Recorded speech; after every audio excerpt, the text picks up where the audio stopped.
जय हिंद दोस्तों। स्वागत है आप सभी का आपके अपने परिवार द लॉजिकल साइंस में।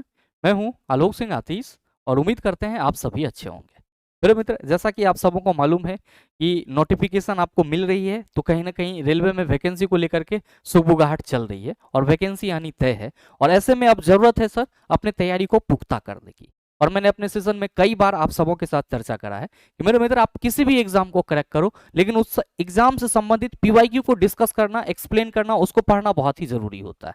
क्योंकि कई मित्र लगातार लंबे समय से तैयारी कर रहे हैं, तो कई मित्रों ने जो पीवाईक्यू है उसको करा होगा, अच्छे से करा होगा। सिर्फ एएलपी ही नहीं, ग्रुप डी 2022 के भी क्वेश्चन किए होंगे। और हमने भी आपको अपने इस चैनल के माध्यम से एएलपी जो आपका 2018 का था उसके कुछ एमसीक्यू कराए थे और साथ ही साथ ग्रुप डी 2022 का एमसीक्यू कराए थे। तो कहीं ना कहीं क्वेश्चन का पैटर्न आप सबों को मालूम है। अब यहाँ पे जरूरत क्या है? यहाँ पे जरूरत है एएलपी 2018 के जितने भी प्रीवियस ईयर क्वेश्चन है, यानी कि डे 1 से लेकर के डे लास्ट तक के जो भी साइंस के क्वेश्चन है, उन सभी को एक्सप्लेन और डिस्कस करने की। क्या होगा इससे? तो सर जो 2018 का पैटर्न है उसकी जानकारी आपको पता चलेगी और बहुत सारी ऐसी बेसिक बातें होगी जिससे आप क्या होंगे सर, रूबरू होंगे। ध्यान में रखिएगा कि ये जो क्लास है ये ना सिर्फ फ्रेशर के लिए जरूरी है, बल्कि जो लंबे समय से तैयारी कर रहे हैं उनके लिए भी जरूरी है। जो फ्रेशर हैं उनको तो यहाँ पे कंसेप्ट सीखने को मिलेगा, और जो लंबे समय से तैयारी कर रहे हैं उनका पीवाईक्यू का एक रिवीजन हो जाएगा। और ध्यान रखिएगा कि इस एएलपी 2018 के साइंस के जो भी क्वेश्चन है उसका पूरा पीवाईक्यू ई बुक आपको टेलीग्राम से मिल जाएगा। और ये जो ई बुक है ये अभी नहीं मिलेगा, क्योंकि इसको टाइप होने में थोड़ा टाइम लगेगा। तो जैसे ही पूरा टाइप हो जाता है हम टेलीग्राम पे अवेलेबल करा देंगे। क्या होगा इससे फायदा? तो आप हमारे साथ पूरा का पूरा साइंस पेपर जो 2018 का है उसको डिस्कस कर लिए होंगे, और लास्ट टाइम में रिवीजन के लिए आपके पास पीडीएफ अवेलेबल रहेगा पूरा 2018 का क्वेश्चन। तो आपको भटकना नहीं पड़ेगा, आपका माइंड डेविएट नहीं होगा। और इसके बाद जो हम लोग प्रैक्टिस सेट लगाएंगे तो कहीं ना कहीं हम लोग का जो कॉन्फिडेंस है वो पूरी तरह से बूस्ट हो चुका होगा। तो उसी कड़ी में मैंने आज से जो अपना सेशन स्टार्ट करा है वो है आपका वार्म अप सीरीज, जहां पे हम लोग डिस्कस कर रहे होंगे एएलपी 2018 प्रीवियस ईयर क्वेश्चन को, जो कि आपका डे 1 से डे लास्ट तक होगा। और इसमें थोड़ा सा समय लगेगा। अगर हमारी 20 से 25 या मान लो कि 40 क्लास भी लग जाता है पीवाईक्यू में, तो बहुत ज्यादा बेनिफिट होगा। पहला बेनिफिट तो ये होगा कि पैटर्न तो आप समझेंगे ही समझेंगे, और दूसरा बेनिफिट ये होगा कि आपके पास रिवीजन के लिए कंटेंट आ जाएगा और आपको ये पीवाईक्यू का रोना लास्ट टाइम में या एग्जाम के टाइम में रोना रोना नहीं पड़ेगा। तो आप सभी इससे बिल्कुल ही निश्चिंत रहेंगे। तो और आपकी जानकारी के लिए ये भी बताना चाहूंगा कि जो सेशन है उसका पीडीएफ आपको कहां से मिलेगा? ये हमारे टेलीग्राम ग्रुप से मिल जाएगा। बहुत सारे मित्रों को ये शिकायत भी थी कि गुरुजी जो पीडीएफ मिलता है उसको हम लोग निकाल नहीं पाते हैं। मेरे मित्र, अभी जो पीडीएफ मिल रहा है उसको आप निकालने की कोशिश मत कीजिए। जैसे ही आपको पीवाईक्यू ई बुक का पीडीएफ मिलेगा उसको आप निकाल लीजिएगा, तो सारे क्वेश्चन आपके पास हो जाएंगे। लेकिन ये जो सॉल्यूशन पीडीएफ आपको दी जाती है ये सिर्फ आपको पढ़ने के लिए दी जाती है, इसको आप प्रिंट आउट करने के लिए नहीं। प्रिंट आउट के लिए A4 साइज में पीवाई की ई बुक आ जाएगी सर। आप उससे क्या करेंगे सर, एक ही बार पूरा प्रीवियस ईयर क्वेश्चन अपने पास रख लेंगे। तो ज्यादा बातें नहीं करेंगे, हम लोग बात करेंगे अपने क्वेश्चन की और चलते हैं सर अपने पहले क्वेश्चन पे। पहला क्वेश्चन जो आपके सामने है, क्वेश्चन नंबर 1 आपसे पूछा जा रहा है कि रिक्त स्थान में सबसे उपयुक्त विकल्प भरें। वे पौधे जिनमें पौधे के विभिन्न भाग उपस्थित नहीं होते हैं वे डैश समूह से संबंधित हैं। Fill in the blanks with the most appropriate option. Those plants in which different parts of the plants are not present belongs to dash group. Phanerogames, Thallophyta, Pteridophyta, Bryophyta. अब मेरे मित्र जो लंबे समय से तैयारी कर रहे हैं कहीं ना कहीं उनके मन में आंसर आ गया होगा, लेकिन जो फ्रेशर हैं उनको पता नहीं चलेगा कि गुरुजी का पूछ दिया। लेकिन मेरे मित्र, आप सबों को यहाँ पे ध्यान में रखना होगा कि जब हम लोग बायोलॉजी की बात करते हैं, यानी कि जीव विज्ञान की बात करते हैं, तो हम सभी क्या कहते हैं कि सर बायोलॉजी में बहुत सारे ऑर्गेनिज्म हैं। और आपको मालूम होना चाहिए कि बायोलॉजी में जितने ऑर्गेनिज्म हैं उन सभी का इकट्ठे अध्ययन करना या उसके बारे में नॉलेज रखना सर बहुत ही मुश्किल है। वैज्ञानिकों ने क्या करा, बायोलॉजी में जितने भी जीव हैं उन सभी को 5 ग्रुप में डिवाइड कर दिया। कितने ग्रुप में डिवाइड कर दिया? 5 ग्रुप में डिवाइड कर दिया। और वो 5 ग्रुप कौन सा था? तो सर पहला था मोनेरा, फिर था आपका क्या, प्रोटिस्टा, और फिर क्या था आपका, तो सर प्लांटी, फिर क्या था आपका, प्लांटी से पहले आप फंगी को रख लीजिए, ठीक है। मोनेरा, प्रोटिस्टा, फंगी, और फिर आपका प्लांटे, और फिर आपका एनिमेलिया, ठीक है। मतलब बायोलॉजी में जितने भी जीव थे उन सभी को इसी 5 कैटेगरी में डिवाइड करा गया, मोनेरा, प्रोटिस्टा, फंगी, प्लांटी और एनिमेलिया। याद रखिएगा कि ये जो 5 भाग में डिवाइड करा गया इसको हम लोग क्या कहते हैं? इसको हम लोग 5 जगत वर्गीकरण कहते हैं। क्या कहते हैं इसको हम लोग? 5 जगत वर्गीकरण कहते हैं। और इस वर्गीकरण का श्रेय किसको जाता है? ध्यान में रखिएगा, आर.एच. व्हिटेकर को जाता है। किसको जाता है? आर.एच. व्हिटेकर को जाता है। अब यहां जो मोनेरा की बात की जा रही है, तो मोनेरा में बेसिकली वैसे जीव आते हैं जो पूरी तरह से विकसित नहीं होते हैं, लेकिन प्रोटिस्टा में सर विकसित होते हैं, और फंगी में तो और ज्यादा विकसित हो जाते हैं। और जब प्लांटी की बात करते हैं तो सर इसी को हम लोग क्या कहते हैं? पादप जगत कहते हैं। क्या कहते हैं? पादप जगत कहते हैं। और इसके अंतर्गत जितने भी प्लांट हैं वे सभी आ जाते हैं। आपको ये ध्यान में रखना होगा कि इस पादप जगत को 2 उपजगत में बांटा गया था। किसके द्वारा? सर आइकलर नामक वैज्ञानिक के द्वारा। पादप जगत को जो 2 उपजगत में बांटा गया, उसमें एक आपका क्या था? एक था आपका क्रिप्टोगेम्स। एक क्या था आपका? क्रिप्टोगेम्स। और दूसरा क्या था चला जी? फेनरोगेम्स। दूसरा क्या था? फेनरोगेम्स। ध्यान में रखिएगा कि ये जो पादप जगत को 2 उपजगत क्रिप्टोगेम्स और फेनरोगेम्स में बांटा गया, ये किसके द्वारा? तो सर आइकलर नामक वैज्ञानिक के द्वारा। किसके द्वारा सर? आइकलर नामक वैज्ञानिक के द्वारा। अब सवाल ये है कि सर इस क्रिप्टोगेम्स और फेनरोगेम्स का मतलब क्या होता है? तो क्रिप्टोगेम्स का मतलब होता है सर कि बीज रहित, मतलब जिसमें बीज ना हो, और फेनरोगेम्स का मतलब होता है बीज सहित, जिसमें बीज हो। और ध्यान में रखिएगा कि क्रिप्टोगेम्स और फेनरोगेम्स को भी बाद में चल करके डिवीजन में डिवाइड करा गया। यानी कि अगर हम लोग क्रिप्टोगेम्स की बात करते हैं तो इसी क्रिप्टोगेम्स में आपका थैलोफाइटा आ जाता है, फिर टेरिडोफाइटा आ जाता है और ब्रायोफाइटा आ जाता है। तो क्या ध्यान में रखेंगे कि क्रिप्टोगेम्स के अंतर्गत थैलोफाइटा, टेरिडोफाइटा और ब्रायोफाइटा, जबकि अगर हम लोग फेनरोगेम्स की बात करेंगे तो इसके अंतर्गत कौन आ जाएगा? आप सभी ध्यान में रखेंगे, इसके अंतर्गत हमारा जिम्नोस्पर्म और एंजियोस्पर्म आ जाएगा। जिम्नोस्पर्म और एंजियोस्पर्म आ जाएगा। और मेरे मित्र, आप सबों को यह ध्यान में रखना होगा कि जो थैलोफाइटा वर्ग के पौधे होते हैं, इसका जो आकार होता है वो थैला जैसा होता है, और इसीलिए इसको थैलोफाइटा बोला जाता है। और इसका जो शरीर होता है वो जड़, तना, पत्ती इन सभी में विभाजित नहीं होता है, और ना ही इसमें संवहन तंत्र पाया जाता है, और साथ में इसमें वास्तविक जड़ भी नहीं होता है। लेकिन अगर हम लोग बात करते हैं ब्रायोफाइटा ग्रुप के प्लांट की, तो ब्रायोफाइटा ग्रुप के जो प्लांट होते हैं, इसका शरीर या तो थैला के रूप में होता है या फिर जड़, तना और पत्ती में विभेदित रहता है। जबकि अगर हम लोग टेरिडोफाइटा की बात करते हैं तो इसका जो पूरा बॉडी होता है सर, वो जड़, तना और पत्ती में विभाजित होता है।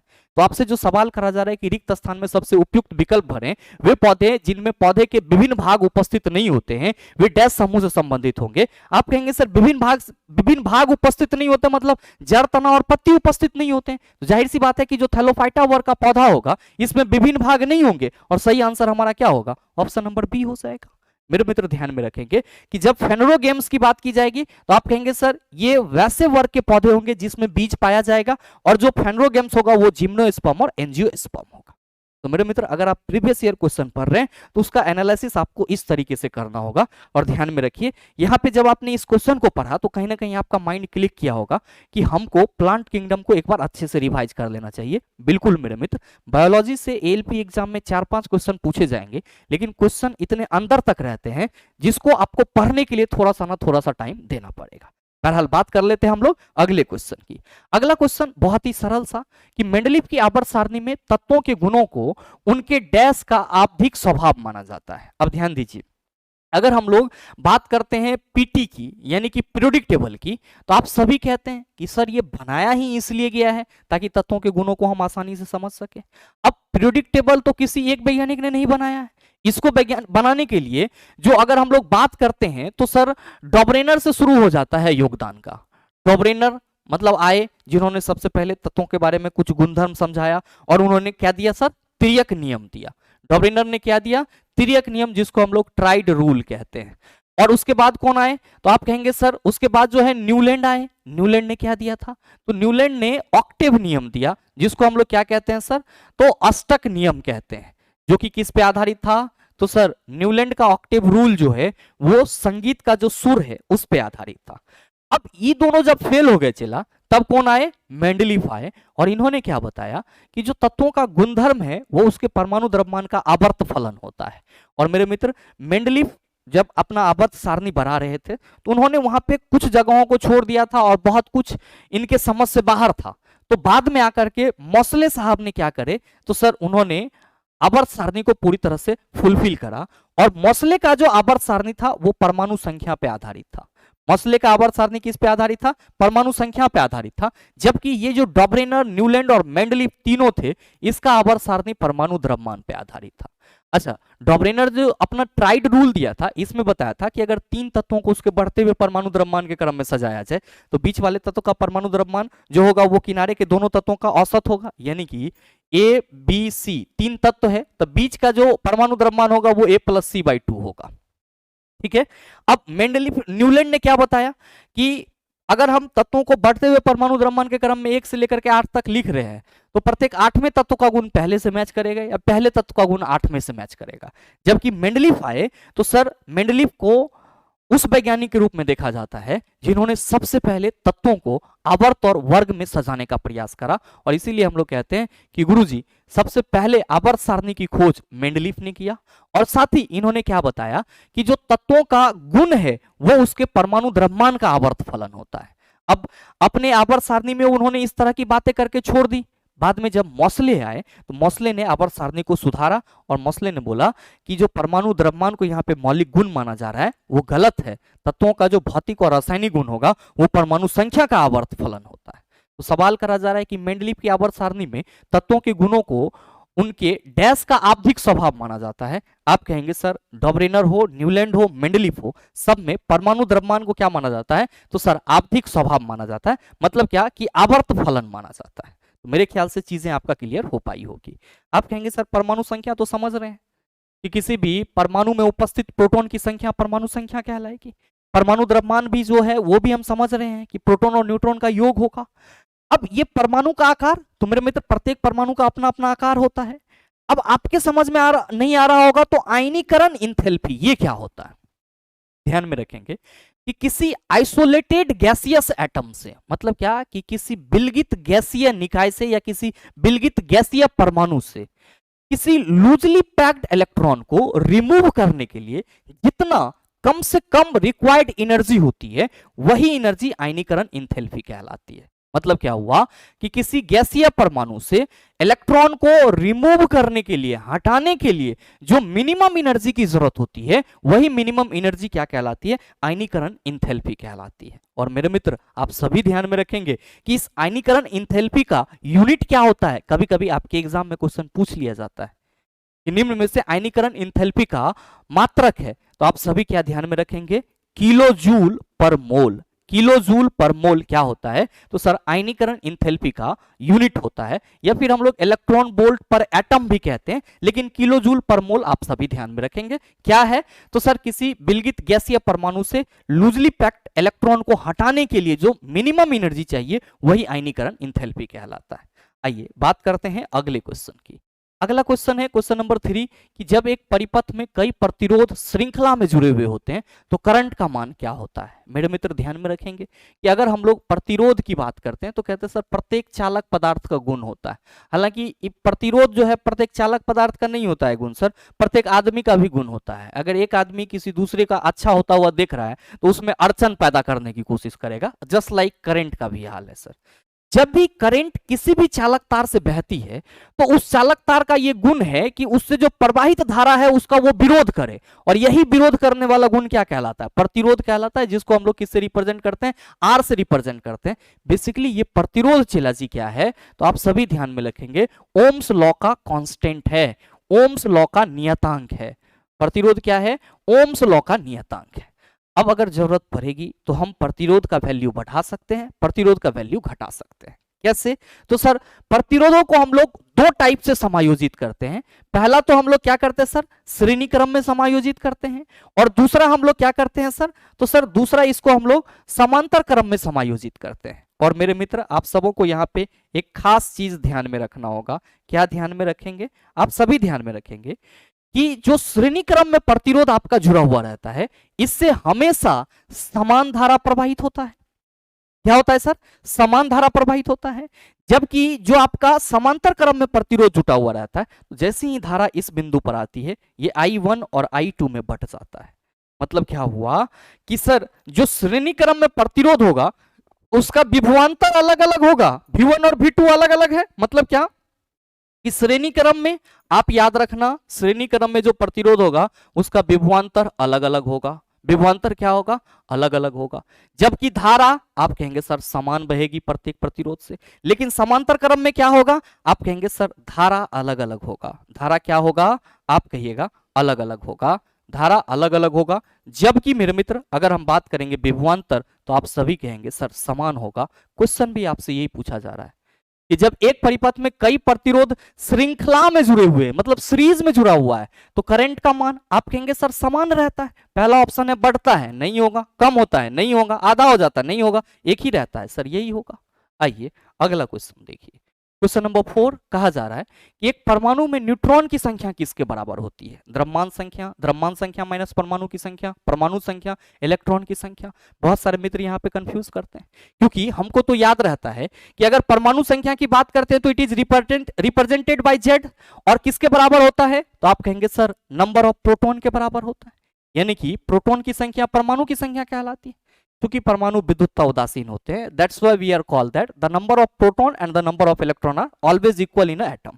मतलब चूंकि परमाणु विद्युतता उदासीन है इसीलिए नंबर ऑफ प्रोटॉन और नंबर ऑफ इलेक्ट्रॉन बराबर होंगे। But in the case of atomic mass, या फिर इसी को हम लोग क्या कहते हैं, एटॉमिक नंबर भी कहते हैं, सॉरी एटॉमिक मास कहते हैं, या फिर हम लोग मास नंबर कहते हैं। तो क्या कहते हैं सर, इसको ए से रिप्रेजेंट करते हैं और फॉर्मूला होता है A equal to P plus N.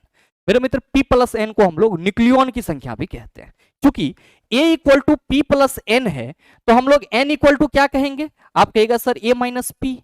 तो मेरे मित्र आप क्या देख रहे हो कि n हमारा द्रव्यमान संख्या है और p क्या है, प्रोटॉन की संख्या। प्रोटॉन की संख्या परमाणु संख्या है, तो क्या हम इसी को द्रव्यमान संख्या माइनस परमाणु संख्या ना लिख दें, द्रव्यमान संख्या माइनस परमाणु संख्या ना लिख दे, आप कहेंगे बिल्कुल। तो सही आंसर क्या होगा, ऑप्शन नंबर बी हो जाएगा कि एक परमाणु में न्यूट्रॉन की संख्या द्रव्यमान संख्या माइनस परमाणु संख्या की क्या होगी, बराबर होगी। नेक्स्ट क्वेश्चन देखिएगा। क्वेश्चन नंबर 5 आपसे पूछा जा रहा है कि 4 किलोग्राम भार की एक वस्तु क्षैतिज दिशा में 5 मीटर प्रति सेकेंड की गति से बढ़ रही है। इसकी गति 10 मीटर प्रति सेकेंड तक बढ़ाने के लिए इस पर किया गया कार्य कितना होगा।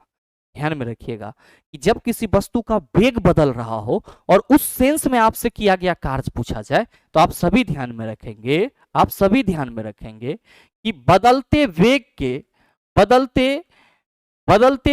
के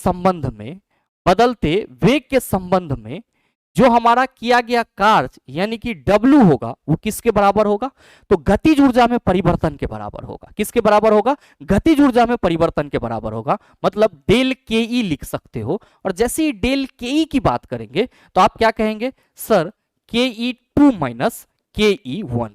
अब के ई 2 माइनस के ई 1 अंतिम गतिज ऊर्जा में से पहला गतिज ऊर्जा घटा लेंगे तो गतिज ऊर्जा अंतर में निकल जाएगा, आप कहेंगे बिल्कुल।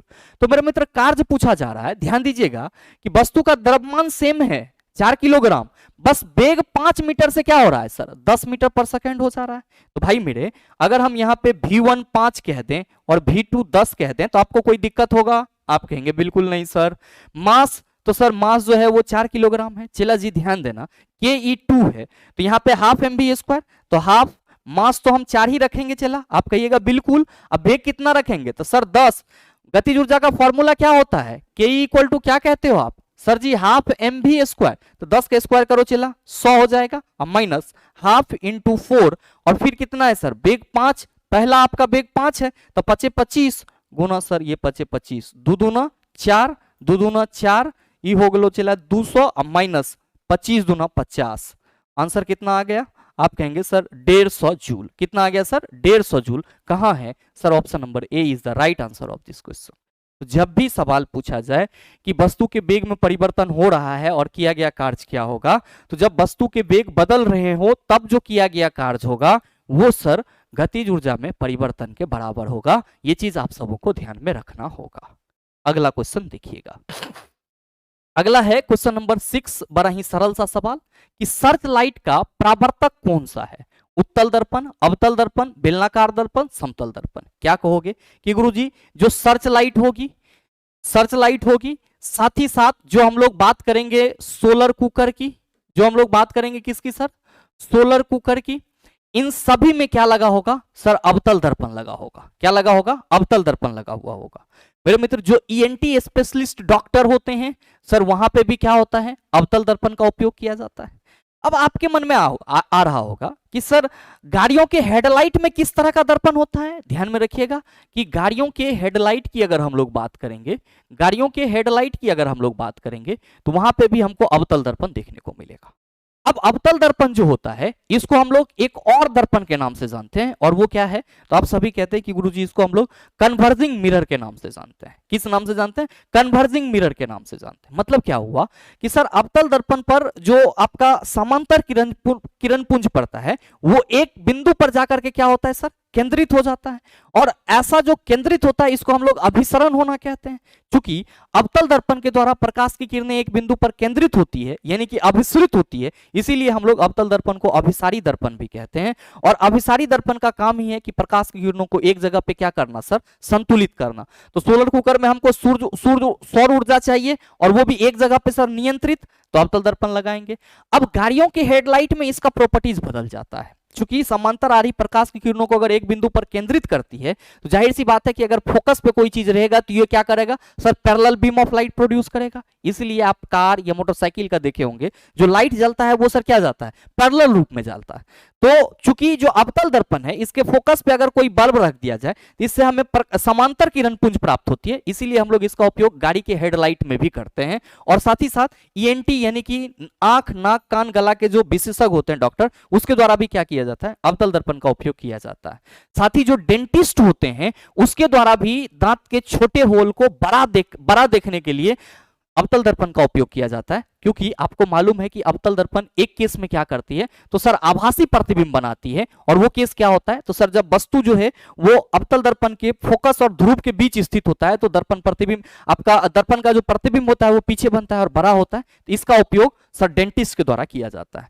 उत्तल दर्पण की बात की जाएगी तो गाड़ियों के साइड मिरर के रूप में, गाड़ियों के साइड मिरर के रूप में, साथ ही साथ जो आपका स्ट्रीट लाइट है, जो स्ट्रीट लाइट है वहां पे भी किसका यूज किया जाता है, उत्तल दर्पण का उपयोग किया जाता है। आप देखे होंगे जो आपके गली में लाइट लगा हुआ है उससे जो लाइट निकलती है कुछ इस तरीके से। तो उत्तल दर्पण का उपयोग इन जगहों पे इसलिए किया जाता है, साइड मिरर के रूप में इसलिए किया जाता है क्योंकि इसका जो परावर्तक सतह होता है उसमें सर छोटा अपर्चर में बहुत सारा चीज पीछे का दिख जाता है, जबकि मतलब इसका स्ट्रीट लाइट के रूप में उपयोग करने का मकसद होता है कि उत्तल दर्पण को अपसारी दर्पण कहते हैं। तो ये प्रकाश की किरणों को क्या करता है सर, चारों तरफ फैला देता है, अपसरित कर देता है।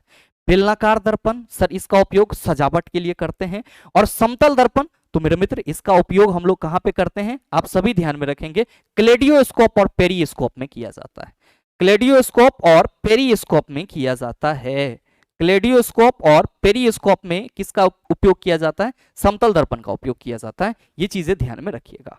नेक्स्ट देखिएगा क्वेश्चन नंबर 7 कि पानी को ब्लीचिंग पाउडर में मिलाने पर कौन सी गैस निकलती है। बहुत सिंपल सा सवाल है, आप क्या कहेंगे, गुरुजी क्लोरीन गैस निकलेगी। मन में आ रहा होगा कार्बन डाइऑक्साइड कब निकलेगी, तो मेरे मित्र याद रखेंगे कि धातु के कार्बोनेट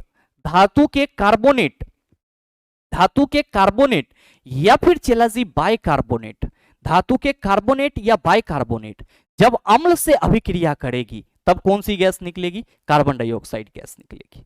और अगर बात करेंगे हाइड्रोजन की तो सर जब धातु अम्ल के साथ अभिक्रिया करेगी, जब धातु अम्ल के साथ अभिक्रिया करेगी तो हाइड्रोजन गैस रिलीज होगी। और ऑक्सीजन के बारे में आप सबों को मालूम है कि sir it is known as प्राणवायु। ये किसके नाम से जाना जाता है सर, प्राणवायु के नाम से जाना जाता है। और बगैर सर इसके सर जीवन संभव ही नहीं है। अब आपके मन में सवाल आ रहा होगा कि sir how the bleaching powder are formed, bleaching powder निर्मित कैसे होता है। मेरे मित्र आप सभी ध्यान में रखेंगे कि ब्लीचिंग पाउडर के निर्माण के लिए हमें क्या चाहिए होता है, कैल्शियम हाइड्रोक्साइड चाहिए होता है। जब शुष्क बुझे हुए चूने पर क्लोरीन गैस प्रवाहित की जाती है तब क्या फॉर्म होता है, तो सर ब्लीचिंग पाउडर का निर्माण होता है। आप कहेंगे कैसे, तो मेरे मित्र शुष्क यानी कि CaOH2। अब शुष्क कैसे करेंगे, तो शुष्क करने के लिए कैल्शियम हाइड्रोक्साइड को हमें गर्म करना पड़ता है। कितना डिग्री सेल्सियस पर, तो सर कैल्शियम हाइड्रोक्साइड को जब 40 डिग्री सेल्सियस ताप पर गर्म किया जाता है और उसके बाद इसके ऊपर में क्या किया जाता है सर, Cl2 गैस प्रवाहित की जाती है, तो आपका CaOCl2 कैल्शियम हाइपोक्लोराइड, जिसको हम लोग क्या कहते हैं, ब्लीचिंग पाउडर कहते हैं, इसका निर्माण होता है। और जब ये वाटर में डिसॉल्व होता है तो क्या होता है, तो सर क्लोरीन गैस की गंध आती है।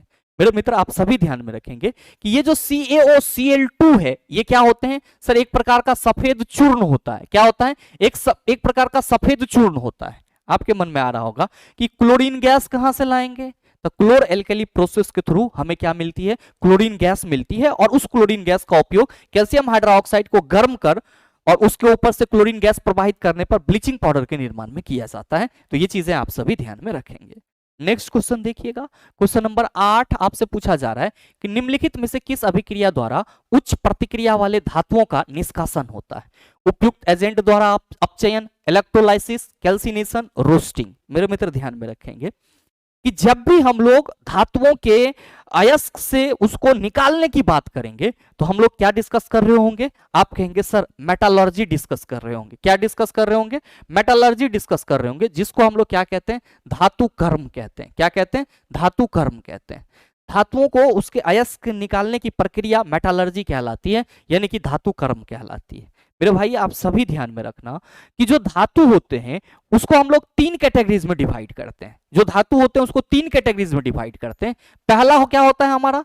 पहला होता है हमारा उच्च अभिक्रियाशील धातु, और अभिक्रियाशीलता श्रेणी में जो धातुएं आपको टॉप पे मिलती है वो उच्च अभिक्रियाशील धातु होती है। और मेरे मित्र दूसरा क्या होता है आपका? दूसरा होता है मध्यम अभिक्रियाशील धातु। दूसरा क्या होता है? मध्यम अभिक्रियाशील धातु। और तीसरा आपका क्या होता है? तो सर तीसरा होता है निम्न अभिक्रियाशील धातु। निम्न अभिक्रियाशील धातु। अब मेरे मित्र आप सभी ध्यान में रखना कि रिएक्टिविटी सीरीज में जो आपको टॉप पे मेटल मिलेगा वो सबसे ज्यादा रिएक्टिव होगा, और जो सबसे ज्यादा रिएक्टिव होगा चला ओकरा तो बचा के रखना होगा। इसीलिए सोडियम और पोटेशियम जैसे धातु को केरोसिन तेल में डुबो करके रखा जाता है। क्यों? क्योंकि वो एटमॉस्फेरिक एयर के साथ रिएक्ट करके कहीं सर अप्रिय घटना ना घटा दे। तो सोडियम और पोटेशियम उच्च अभिक्रियाशील धातु है। Now the point is that sir ये उच्च अभिक्रियाशील धातु किस अवस्था में पाए जाएंगे? मेरे मित्र जाहिर सी बात है कि जो उच्च अभिक्रियाशील धातु होगा ये कभी भी अकेला नहीं घूम रहा होगा, ये जब भी मिलेगा तो संयुक्त अवस्था में मिलेगा। और याद रखिएगा कि उच्च अभिक्रियाशील धातु को हम लोग क्या करते हैं? सिर्फ और सिर्फ इलेक्ट्रोलाइसिस कर दें। अगर हमको उच्च अभिक्रियाशील धातु प्राप्त करनी है किसी अयस्क से, तो उच्च अभिक्रियाशील धातु का जो अयस्क है उसका हम अगर वैद्युत अपघटन कर दें तो हमें क्या मिल जाएगा? शुद्ध धातु मिल जाएगा। लेकिन जो मध्यम अभिक्रियाशील धातुएं होती है चिला, इसके जो अयस्क होते हैं वो या तो आपको सल्फाइड अयस्क के रूप में देखने को मिलेंगे या फिर कार्बोनेट अयस्क के रूप में देखने को मिलेंगे। और मेरे मित्र अगर सल्फाइड है तो उसका हमको भर्जन करना होगा, कार्बोनेट है तो कैल्सिनेशन करना होगा, और फिर जाकर के क्या करेंगे? तो सर जो हमारा रोस्टिंग और कैल्सिनेशन के उपरांत प्रोडक्ट बनेगा वो एक्चुअली में कैल्शियम ऑक्साइड होगा, कैल्शियम ऑक्साइड होगा, वो आपके मेटल के ऑक्साइड होंगे, और मेटल के ऑक्साइड को गर्म करके मेटल हम लोग आसानी से प्राप्त कर सकते हैं। अब इसी तरीके से निम्न अभिक्रियाशील धातु में मुख्य रूप से सल्फाइड अयस्क के रूप में मिलती है, और इसका हम लोग क्या करते हैं सर? भर्जन करते हैं। तो मुद्दा ये था कि सर यहाँ पे जो क्वेश्चन करा जा रहा है कि निम्नलिखित में से किस अभिक्रिया द्वारा उच्च प्रतिक्रिया वाली धातुओं को निष्कासन होता है, तो आप कहेंगे सर इलेक्ट्रोलाइसिस मतलब वैद्युत अपघटन। सही आंसर हमारा ऑप्शन नंबर ए हो गया। अब यहाँ पे कहा जा रहा है कि उपयुक्त एजेंट द्वारा अपचयन। मेरे मित्र उपयुक्त एजेंट द्वारा अपचयन हम लोग तब करेंगे जब हमें उसका शुद्धिकरण करना होगा, लेकिन शुद्धिकरण की तो बात नहीं की जा रही है। बात की जा रही थी उच्च अभिक्रिया, तो हमने कह दिया इलेक्ट्रोलाइसिस। अब अगर कहा जाता कि मध्यम अभिक्रियाशील धातु का, तब हम लोग सोचते कि सर अगर सल्फाइड अयस्क है तो रोस्टिंग करेंगे, कार्बोनेट अयस्क है तो कैल्सिनेशन करेंगे। कैल्सिनेशन को हिंदी में निस्थापन और रोस्टिंग को हम लोग क्या कहते हैं सर? भर्जन कहते हैं। और निम्न अभिक्रियाशील धातु तो सल्फाइड अयस्क को हम लोग क्या करेंगे सर? भर्जन करेंगे, गर्म करेंगे और फिर उसका शुद्धिकरण करेंगे। तो ये क्या होती है सर? धातुओं को उसके अयस्क से निकालने की प्रक्रिया होती है। ध्यान में रखिएगा। अगर हम लोग बात करेंगे कि अयस्कों के सांद्रण की, तो अयस्कों से जो अशुद्धि होती है उसको बाहर निकालने की प्रक्रिया अयस्कों का सांद्रण कहलाता है। नेक्स्ट है क्वेश्चन नंबर 9। अलैंगिक प्रजनन लैंगिक प्रजनन से भिन्न है। अलैंगिक प्रजनन में युग्मक पैदा होते हैं, वंश विविधताओं को दर्शाता है, नए जीव जनक माता पिता के रूप में समान होते हैं, युग्मक के केंद्रों का संलयन होता है। मेरे मित्र यहाँ पे क्वेश्चन करा जा रहा है कि अलैंगिक प्रजनन लैंगिक प्रजनन से भिन्न है, तो अलैंगिक प्रजनन में क्या होता है? बहुत ही सिंपल सा अंतर याद रखिएगा कि जब हम लोग बात करते हैं सेक्सुअल रिप्रोडक्शन की, तो सेक्सुअल रिप्रोडक्शन में हमेशा किसकी जरूरत होगी? आप कहेंगे 2 पेरेंट्स की जरूरत होगी, एक मेल और दूसरा फीमेल। अब मेल गैमेट्स और फीमेल गैमेट्स जब दोनों मिलेगा तो क्या बनेगा सर? जाइगोट बनेगा। जबकि असेक्सुअल रिप्रोडक्शन की अगर हम लोग बात करेंगे, असेक्सुअल रिप्रोडक्शन की अगर हम लोग बात करेंगे तो चला जी, असेक्सुअल रिप्रोडक्शन अलैंगिक जनन जो है इसमें सिर्फ और सिर्फ सिंगल पेरेंट की जरूरत होती है और इसमें कोई भी गैमेट पार्टिसिपेट नहीं करता है। गैमेट यहां पे युग्मक को बोला जा रहा है और जाइगोट युग्मज को बोलते हैं। तो यहां पे असेक्सुअल रिप्रोडक्शन में कोई गैमेट पार्टिसिपेट नहीं करता है, जबकि सेक्सुअल रिप्रोडक्शन में मेल गैमेट्स और फीमेल गैमेट्स क्या करता है सर, पार्टिसिपेट करता है। तो जाहिर सी बात है जो हमसे क्वेश्चन करा जा रहा है कि अलैंगिक प्रजनन लैंगिक प्रजनन से भिन्न है। अलैंगिक प्रजनन में युग्मक पैदा होते हैं, आप कहेंगे बिल्कुल नहीं, इसमें तो गैमेट्स पार्टिसिपेट ही नहीं करता है। दूसरा है कि वंश विविधताओं को दर्शाता है, यहां पे भी नहीं होगा। नए जीव जनक माता पिता के समान होते हैं और युग्मक के केंद्रों का संलयन होता है। तो मेरे मित्र यहां पे युग्मक तो होगा ही नहीं, नए जीव जनक माता पिता के समान होते हैं। सही आंसर ऑप्शन नंबर सी हो जाएगा।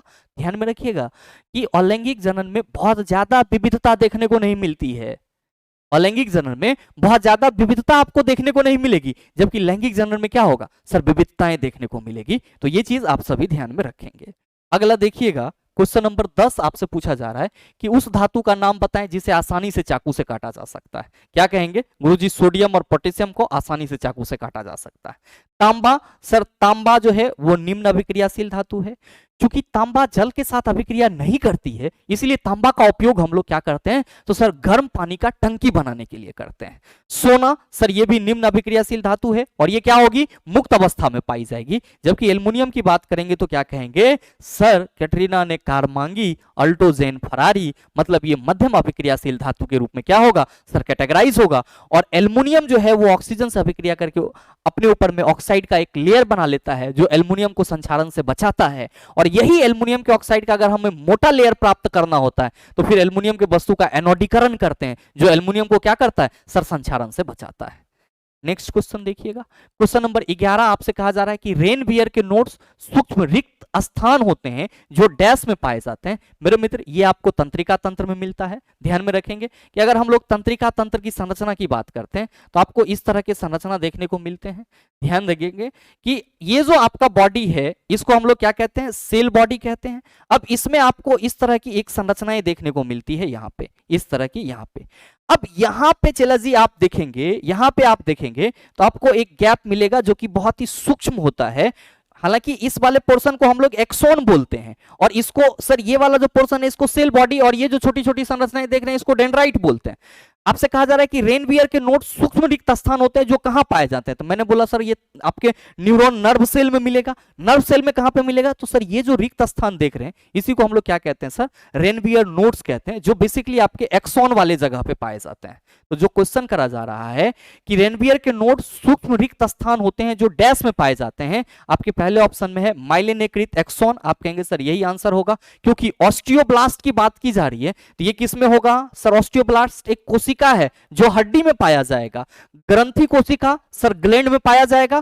कॉन्ड्रोब्लास्ट याद रखिएगा जो कार्टिलेज सेल होगा, जो कार्टिलेज यानी कि उपास्थि की जो कोशिका होगी उसमें आपको कॉन्ड्रोब्लास्ट देखने को मिलेगा। जबकि ऑस्टियोब्लास्ट जो है आपको कहां देखने को मिलेगी तो सर बोन में देखने को मिलेगी, यानी कि हड्डी में देखने को मिलेगी।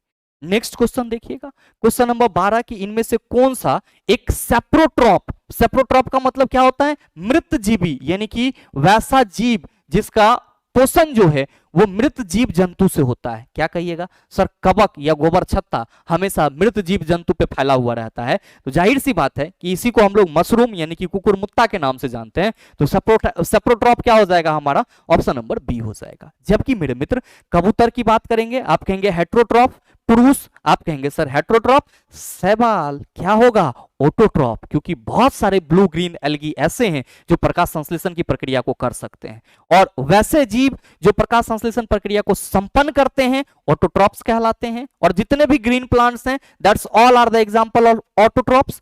और मेरे मित्र जो अपने से भोजन तैयार नहीं करते वे विषमपोषी कहलाते हैं। और आप सभी ध्यान में रखेंगे कि मनुष्य और सभी जीव जंतु प्रत्यक्ष या अप्रत्यक्ष रूप से किस पे डिपेंड होते हैं सर, स्वपोषी जीवों पे डिपेंड होते हैं। क्वेश्चन नंबर 13 आपसे पूछा जा रहा है कि संवेग को किसके गुणनफल के रूप में व्यक्त किया जाता है। आप कहेंगे सर मास इंटू वेलोसिटी, 100 से संवेग 100 से सदिश राशि। तो देख लीजिए द्रव्यमान और वेग कहाँ है, आप कहेंगे सर ऑप्शन नंबर सी में है। तो सही आंसर क्या हो जाएगा सर, ऑप्शन नंबर सी हो जाएगा। संवेग आप सबों को मालूम है, कहने की कोई जरूरत नहीं है। नेक्स्ट क्वेश्चन, क्वेश्चन नंबर 14 आपसे पूछा जा रहा है कि नकारात्मक त्वरण निम्न में से किसकी दिशा के विपरीत होता है। तो सर अगर वेग घट रही है तो जाहिर सी बात है कि हमारा त्वरण निगेटिव होगा, वेग बढ़ रही है तो त्वरण क्या होगा, हमारा पॉजिटिव होगा, और वेग कांस्टेंट है त्वरण जीरो होगा। तो कहा जा रहा है कि नकारात्मक त्वरण में से किसकी दिशा के विपरीत होता है, सर वेग की दिशा के विपरीत होता है। बस याद रखिएगा कि अगर वेग बढ़ रही है, वेग क्या हो रही है, बढ़ रही है, तो ए हमारा पॉजिटिव होगा। भी जो है वो क्या हो रही है सर, घट रही है, भी क्या हो रही है, घट रही है, तो ए हमारा क्या होगा, नेगेटिव होगा। और भी चिल्ला अगर कांस्टेंट है, भी अगर कांस्टेंट है तो क्या कहेंगे सर जी, ए जीरो होगा। बाद बाकी संवेग तो आपने देखा ही, बल F equal to M A formula होता है, और दूरी अदिश राशि है, आप सभी को मालूम है, कहने की कोई जरूरत नहीं है। Next question number 15, NH4 whole two SO4 के एक अणु में कितने परमाणु हैं। ध्यान दीजिएगा कि इस तरह के क्वेश्चन आपको एग्जाम में देखने को मिलते हैं, और परमाणु संख्या काउंट होना आपको आना चाहिए। NH4 का होल 2 है, मतलब इस ब्रैकेट में टोटल परमाणु कितने हैं, 5, और इसका होल 2 है, तब 5 गुना 2 कितना हो गया, चला 10, एगो सल्फर 11 और 4 गो ऑक्सीजन, ये टोटल 15। सही आंसर ऑप्शन नंबर बी हो जाएगा। नेक्स्ट क्वेश्चन देखिएगा, question number 16, 1 kWh equal to what. मेरे मित्र ये होमवर्क क्वेश्चन है, और आप सभी बताइए कि इस क्वेश्चन का आंसर क्या होगा। ध्यान रखिएगा कि मैंने इस सीरीज का नाम वार्म अप सीरीज रखा है, ताकि आपका जो सर मिशन है एएलपी एंड टेक्नीशियन वो पूरी तरह से कंप्लीट हो सके। और जिस तरह सर मतलब रियल मैच होने से पहले प्रैक्टिस मैच होती है, उसी तरीके से सर चूंकि आप लोगों ने लंबे समय से इसको रगड़ा है, तो कहीं ना कहीं ये एक तरह से वार्म अप ही है आपका, और कोशिश कीजिएगा चीजों को समझने का। और जिस तरह से आप अभी यहां पे आंसर कर रहे हैं, ये सेम चीज आपके माइंड में हमेशा हमेशा के लिए सेट होना चाहिए। नेक्स्ट क्वेश्चन देखिए, क्वेश्चन नंबर 17 कि ऑक्टेव्स वर्गीकरण के न्यूलैंड्स लॉ में निम्नलिखित में से कौन सा अंतिम तत्व था। इस बार ग्रुप डी 2022 में भी इससे संबंधित क्वेश्चन पूछा गया था।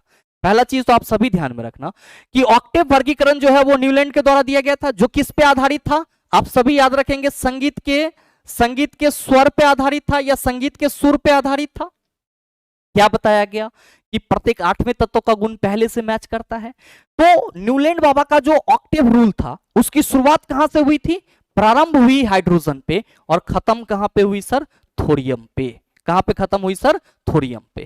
तो कहा जा रहा है कि ऑक्टेव वर्गीकरण के न्यूलैंड लॉ में निम्नलिखित में से कौन सा अंतिम तत्व था, आप सभी कहेंगे सर थोरियम। तो सही आंसर क्या होगा, ऑप्शन नंबर बी हो जाएगा। अगला है कि निम्नांकित में से कौन सा अम्ल लाल चीटियों में उपस्थित होता है, बताइए ना सॉल्व होगा। आप कहेंगे सर फॉर्मिक एसिड, तो सही आंसर क्या हो जाएगा सर, ऑप्शन नंबर ए हो जाएगा। मेरे मित्र अगर हम लोग बात करेंगे टैनिक एसिड की, तो टैनिक एसिड किस में होगा, तो ध्यान में रखिएगा कि टैनिक अम्ल जो है वो आपको चाय पत्ती यानी कि चाय में मिलेगा। ऑक्जेलिक अम्ल की बात करेंगे तो यूं तो इसका सोर्स बहुत है सर, टमाटर में भी मिलता है, लेकिन ध्यान में रखिएगा ऑक्जेलिक एसिड पालक में।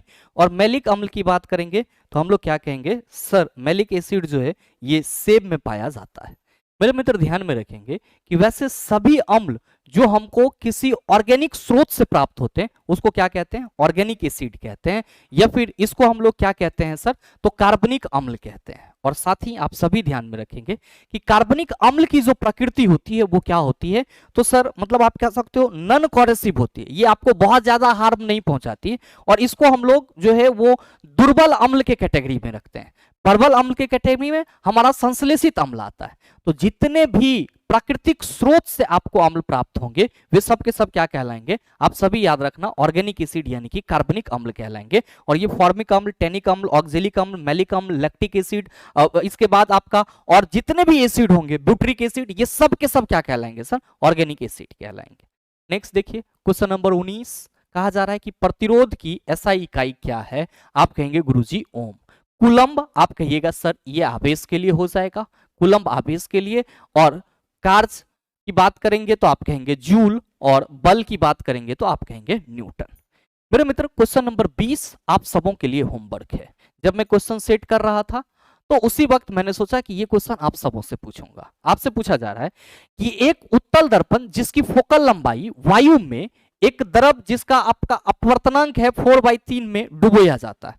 कोई आपका उत्तल दर्पण है जिसकी लंबाई, फोकल लंबाई एयर में f है, अब इसको वैसे द्रव में डुबोया जाता है जिसका अपवर्तनांक 4/3 है। तो आपसे कहा जा रहा है कि द्रव में दर्पण की फोकस लंबाई क्या होगी, 3/4f, 4/3f, 7/3f और f। मेरे मित्र इस क्वेश्चन का सही आंसर क्या होगा, आप सभी नीचे कमेंट करके जवाब दीजिएगा और आपके कमेंट का इंतजार रहेगा।